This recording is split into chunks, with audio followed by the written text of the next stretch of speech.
En vérité, je vous le dis, si le grain de blé qui est tombé en terre nous mange, il reste seul. Mais s'il meurt, il porte beaucoup de fruits. Laissez ces mots de l'Évangile selon saint Jean résonner un instant en vous. Ils ne sont pas une simple sentence religieuse. Ils sont la clé de voûte de l'édifice que nous allons explorer ensemble. Ils nous murmurent un secret ancien. Pour que l'âme s'élève, il faut parfois qu'elle se brise. Pour que la lumière jaillisse, elle doit d'abord traverser l'obscurité la plus dense. Je vous invite aujourd'hui à voyager vers une terre immense et tourmentée, la Russie de la fin du XIXe siècle. Imaginez un empire de glace et de feu, un géant aux pieds d'argile qui vacille. C'est un monde déchiré, suspendu entre le son des vieilles cloches orthodoxes et les vents glaciaux d'une pensée nouvelle venue d'Occident, le nihilisme, ce vide qui murmure que rien n'a de sens.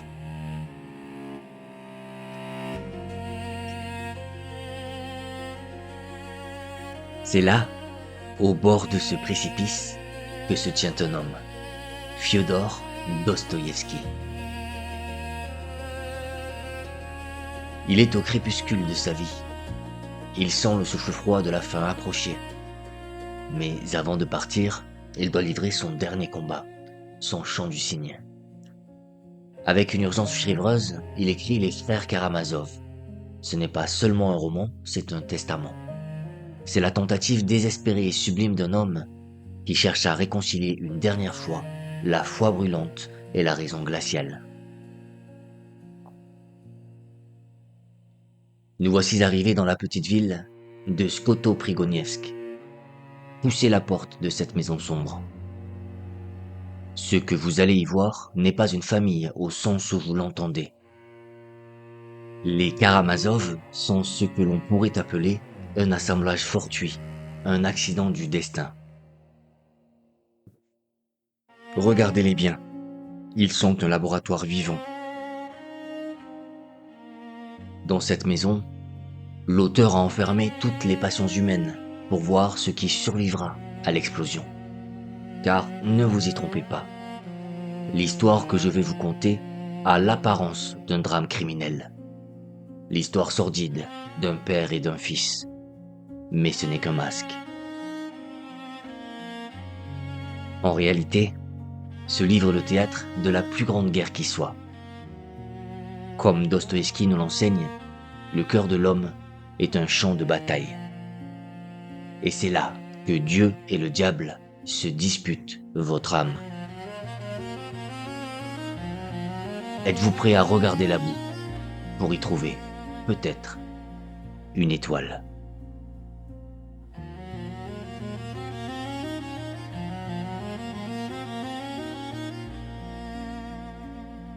Entrez maintenant avec moi dans le vif de la chair, là où le sang bouillonne et où la raison s'évapore. Pour comprendre la lumière, nous devons d'abord toucher l'argile dont nous sommes faits. Au centre de cette tempête se tient le père, Fiodor Pavlovitch. Ne le jugez pas trop vite avec les yeux de la morale ordinaire. Voyez-le plutôt comme une force de la nature, brute et indomptable. Il est le visage de l'égoïsme absolu. C'est un homme qui a décidé de rire de tout ce qui était sacré, non par philosophie, mais par appétit. Il est un bouffon, certes, mais un bouffon tragique, qui a fait de la sensualité son seul dieu. Il incarne la matière qui refuse de s'élever, qui se vautre dans la satisfaction immédiate, sans honte et sans remords. Il est la terre lourde et grasse, qui nous retient en bas. Mais de cette terre impure a jailli une flamme, son fils aîné, Dimitri. Dimitri, ou Mitya, comme on l'appelle tendrement, porte en lui le même sang brûlant que son père. Il possède cette même soif dévorante de vivre, cette même incapacité à attendre. Mais contrairement au père qui jouit de sa propre chute, Dimitri, lui, souffre. Il est une âme noble prise au piège d'un corps insatiable. Entre ces deux hommes, le père et le fils, se dresse un mur de haine. Ce n'est pas seulement une querelle d'argent, c'est une guerre pour la possession, cristallisée autour d'une femme, Groushenka. Elle est l'étincelle qui tombe sur leur poudre. Pour elle, le père et le fils sont prêts à se dévorer, car leur désir ne connaît aucune loi. C'est ici que se révèle la véritable tragédie de Dimitri. Il se regarde dans le miroir et il a peur. Il cite le grand poète Friedrich Schiller, s'écriant avec désespoir que si Dieu a donné l'esprit au chérubin, il a donné la volupté à l'insecte. Et Dimitri confesse, le cœur en miettes: « Je suis cet insecte, frère. » Sentez-vous cette déchirure? C'est ce que nous appelons la force Karamazov. C'est une énergie vitale terrifiante et magnifique. C'est une puissance capable de vous propulser vers les plus hauts sommets de la sainteté ou de vous précipiter, la tête la première, dans l'abîme le plus noir. Pour l'instant, Dimitri est au bord du gouffre. Il aime la beauté, il rêve de noblesse, mais il ne peut s'empêcher de plonger dans la fange, entraîné par cette force qui coule dans ses veines. Il est l'image de l'homme en lutte contre sa propre nature, cherchant désespérément une échelle pour sortir de la fosse au lion qui est devenue son propre cœur. Il est passion, il est chaos, et il est nous lorsque nos désirs font taire notre conscience.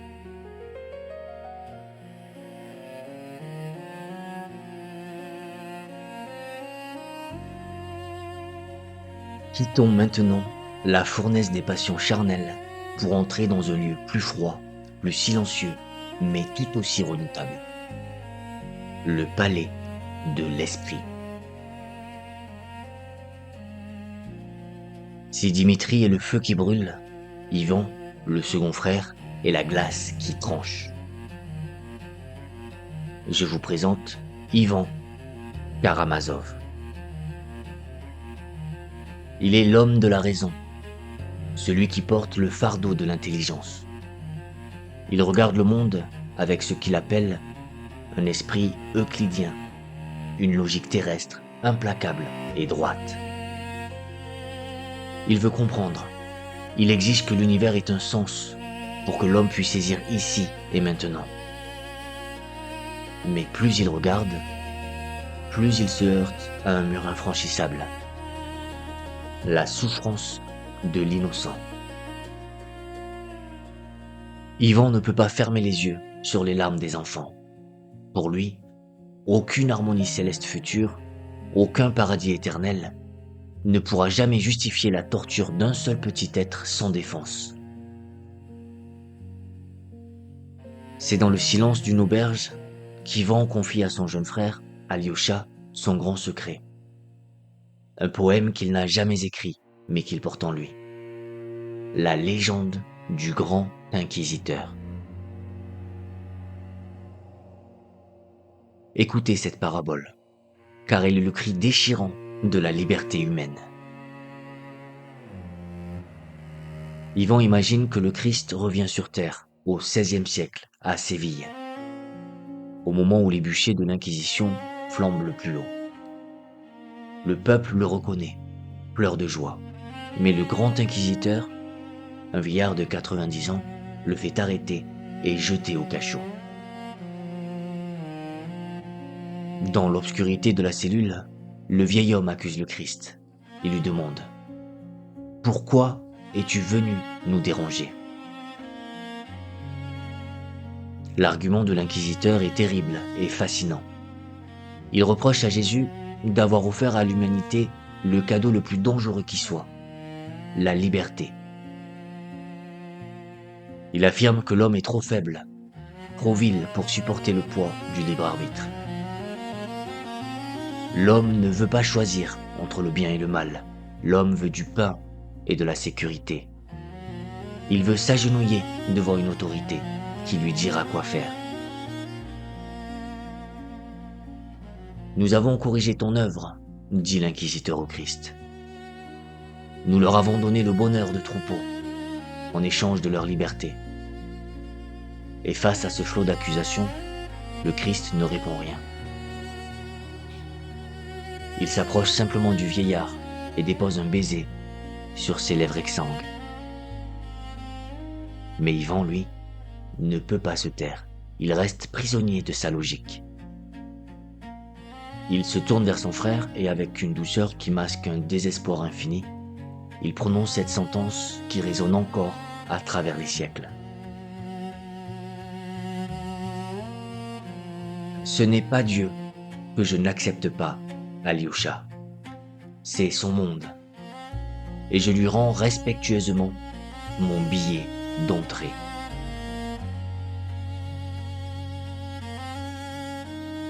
Comprenez-vous la profondeur de cette révolte? Ivan ne nie pas l'existence du Créateur. Il fait quelque chose de plus vertigineux. Il le juge. Il refuse d'entrer dans un paradis qui aurait pour fondation la souffrance injustifiée. Il préfère rester dehors, seul avec son indignation, plutôt que d'accepter une harmonie qu'il juge immorale. Ivan est la voix de notre propre doute lorsque la nuit tombe. Il est cette part de nous qui demande « Pourquoi ?» Il est l'esprit qui cherche la justice, mais qui, faute d'amour, finit par se perdre dans sa propre solitude. Car la raison, mes amis, aussi brillante soit-elle, est une lanterne qui n'éclaire pas si elle n'est pas portée par le cœur.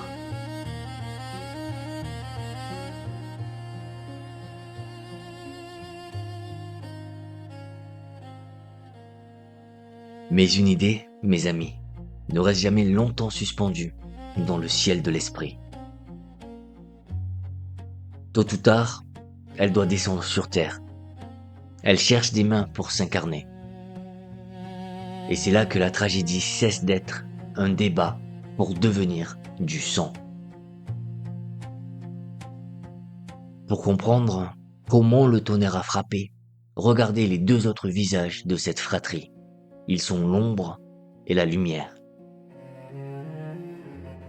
D'un côté, il y a Alyosha, le plus jeune.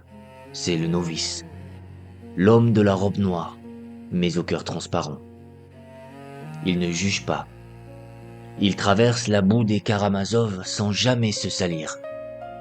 Car il porte en lui le pardon avant même l'offense. Il est le témoin silencieux, celui qui voit l'âme derrière le masque.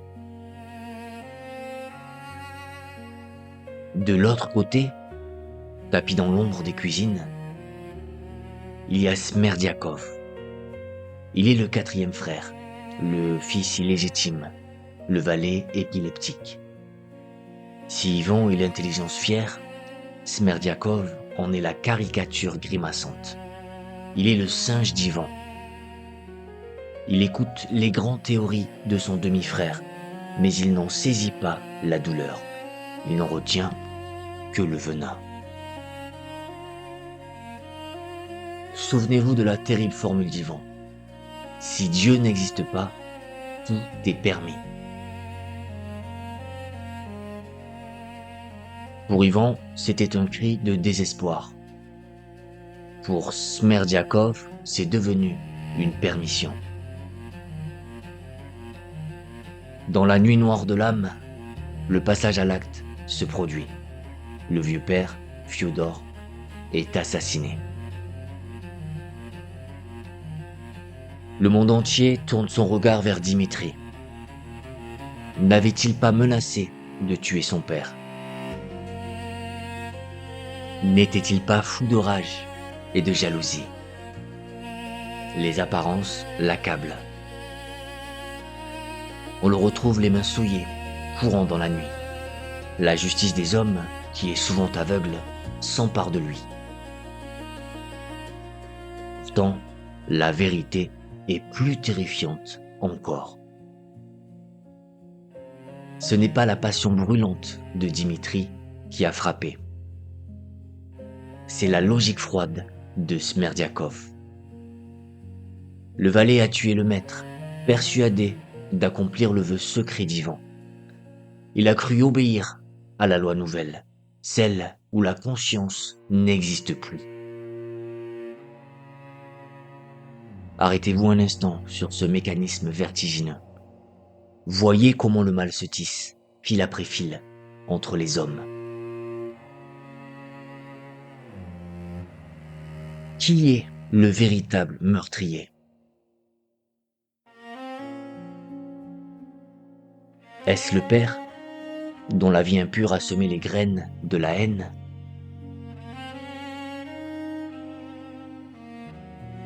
Est-ce Dimitri, qui a nourri cette haine de sa colère?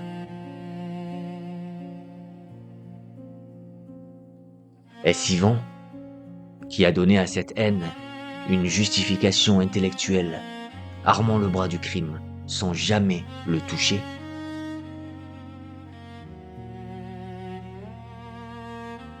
Ou est-ce Smerdiakov, l'instrument final, qui a cru que la pensée de son frère était un ordre?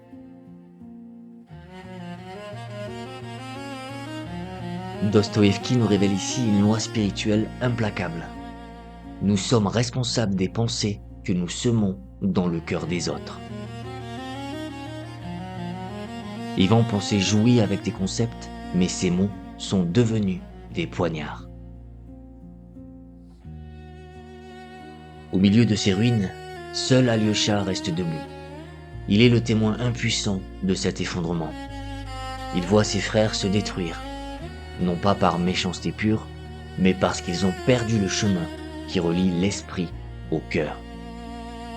Il comprendra alors que le salut ne viendra pas de la justice qui punit, mais de l'amour qui porte le fardeau de l'autre.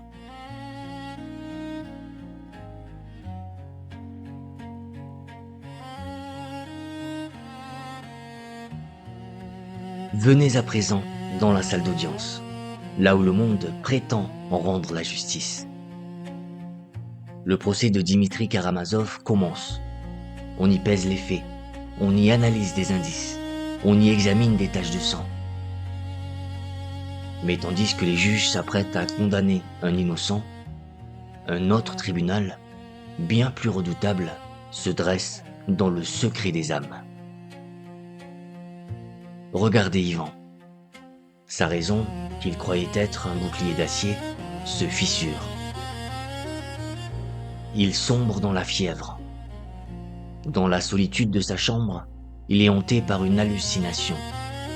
Un diable, non pas un démon de légende avec des cornes, mais un petit bourgeois médiocre, un parasite qui lui renvoie l'image de sa propre vanité. Ivan réalise l'horreur de sa responsabilité. Il comprend que Smerdiakov n'a été que son bras, et que lui, l'intellectuel, est le véritable parricide. Sa raison a enfanté un monstre, et cette découverte le précipite dans la folie. Mais tournez maintenant votre regard vers Dimitri, dans sa cellule de condamné. C'est ici que se produit le miracle. Dimitri est innocent du crime dont on l'accuse. Mais au lieu de hurler à l'injustice, il s'agenouille. Dans le silence de sa souffrance, il a une vision. Il voit l'immensité de la peine humaine. Il voit le petit enfant qui pleure de faim et de froid sur les routes de Russie.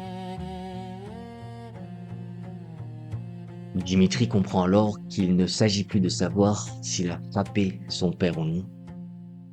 Il se sent coupable d'avoir désiré sa mort, d'avoir été une créature de haine.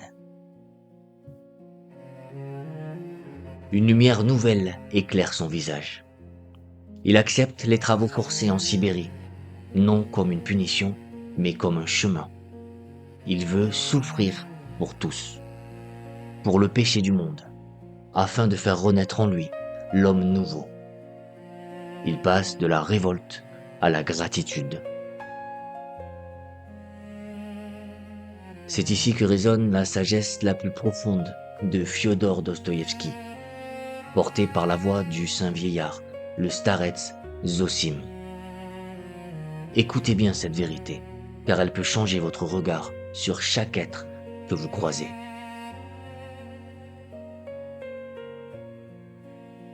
Sachez-le, chacun de nous est coupable de tout et pour tous sur la terre.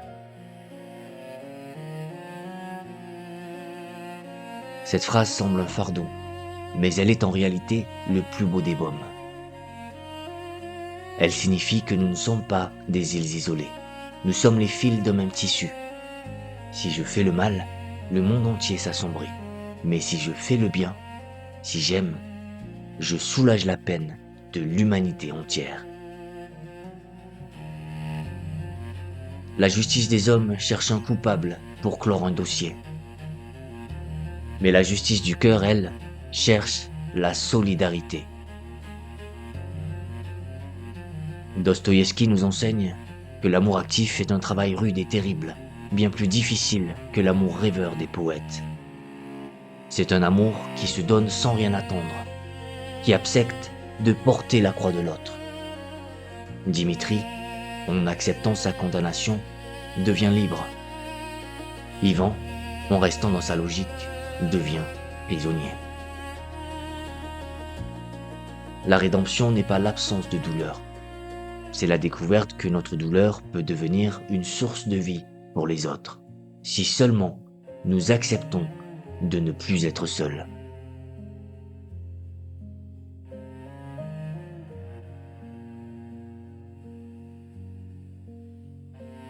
Nous voici arrivés au terme de notre voyage. Regardez le chemin que nous avons parcouru ensemble. Nous avons commencé dans la boue primitive avec le père Fiodor. Nous avons traversé le feu dévorant de la passion avec Dimitri. Nous avons erré dans les déserts de glace de la raison avec Ivan. Et finalement, nous avons trouvé une lumière douce et tenace avec Alyosha. Ce livre immense ne vous donnera pas une réponse mathématique à l'existence de Dieu. Il ne ferme pas la plaie du doute, mais il fait quelque chose de plus grand. Il affirme qu'au milieu de l'absurdité, au milieu de la douleur, nous avons le choix d'aimer. L'histoire ne se termine pas dans un tribunal, mais près d'une grosse pierre, sous le ciel immense. C'est l'enterrement du petit Ilyusha. Là, entouré d'enfants, Alyosha prononce les mots qui guérissent le monde. Il leur dit que rien n'est plus sacré, rien n'est plus puissant pour l'avenir qu'un bon souvenir gardé de l'enfance. Si un homme garde dans son cœur ne serait-ce qu'un seul souvenir d'amour pur, il est sauvé. C'est là le véritable héritage de Dostoïevski. Ce livre est un antidote au cynisme qui ronge notre époque. Il nous rappelle que la vie est belle, même quand elle blesse, et que nous sommes faits pour la joie. Je vous en conjure, n'en restez pas à mon humble récit. Mes mots ne sont qu'une invitation, un parfum qui annonce le festin. Allez vers ce livre. N'ayez pas peur de sa taille ou de sa noirceur. Luttez avec lui. Laissez-le vous bousculer, vous briser le cœur pour mieux l'ouvrir. Car une fois que vous aurez vécu avec les Karamazov, vous ne regardez plus jamais un visage humain de la même manière. Merci d'avoir marché à mes côtés, dans les profondeurs de l'âme russe. Que la paix soit sur vous, et que vous trouviez, vous aussi, votre étoile dans la nuit.